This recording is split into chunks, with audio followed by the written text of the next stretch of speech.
দর্শক, সংঘর্ষ বার্তায় আপনাদের স্বাগত জানাই।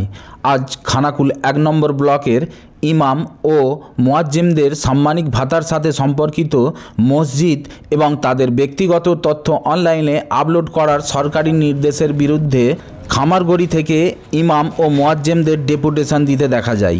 এছাড়াও আরও উল্লেখযোগ্য বিষয়ে ডেপুটেশন দেন। আজকে ঠিক কী কারণ ডেপুটেশন দিতে এসেছেন? আমরা ডেপুটেশন দিতে আসছিলাম ইমাম সাহেবদের পক্ষ থেকে, যে আমাদের রাজ্য সরকার যে মসজিদগুলোকে জিও ট্যাগের মাধ্যমে একটা পোর্টাল করতে চলেছে, এই পোর্টালের আন্ডারে যাতে না হয় তার জন্য আমরা বিডিও সাহেবকে ডেপুটেশন দিতে আসছি। কেন ইমাম ভাতার নামে যে চক্রান্ত চলছে, যাতে এটা বন্ধ হয়। মানে আপনাদেরকে কি রাজ্য সরকার এই পোর্টালটা দিয়েছে যে আপনাদের? হ্যাঁ, রাজ্য সরকারের তরফ থেকে নিয়ে আমাদের কাছে বিজ্ঞপ্তি এসেছে। আর রাজ্য জুড়ে আর কোথাও এইরকম না, আমাদের সমস্ত রাজ্য জুড়েই কম বেশি আমাদের ব্লকে ডেপুটেশন দেওয়া চলছে।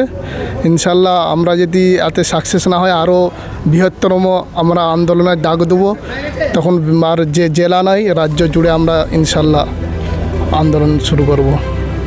আপনার পরিচয়? আমি মৌলানা কামরুদ্দিন, খামারগড়ি জামে মসজিদের ইমাম। খামারগড়ি মৈখণ্ড এমনই কয়েকটা গ্রামের মানুষের স্কুল কলেজ থেকে শুরু করে ব্যাংক বাজার সমস্ত কিছু হেলানে আসার জন্য একমাত্র পথ কানর দ্বারকেশ্বর নদীর বুক চিরে, যেখানে বর্ষায় নদীর জল বাড়লে পারাপারের জন্য নৌকার ব্যবস্থা পর্যন্ত নেই। জীবনের ঝুঁকি নিয়ে অনেককেই পারাপার করতে দেখা যায়। ব্রিজ না হয় পরে হবে, আপাতত পারাপারের জন্য একটা নৌকা ব্যবস্থা যাতে হয়, ডেপুটেশনের উল্লেখযোগ্য বিষয় থাকে।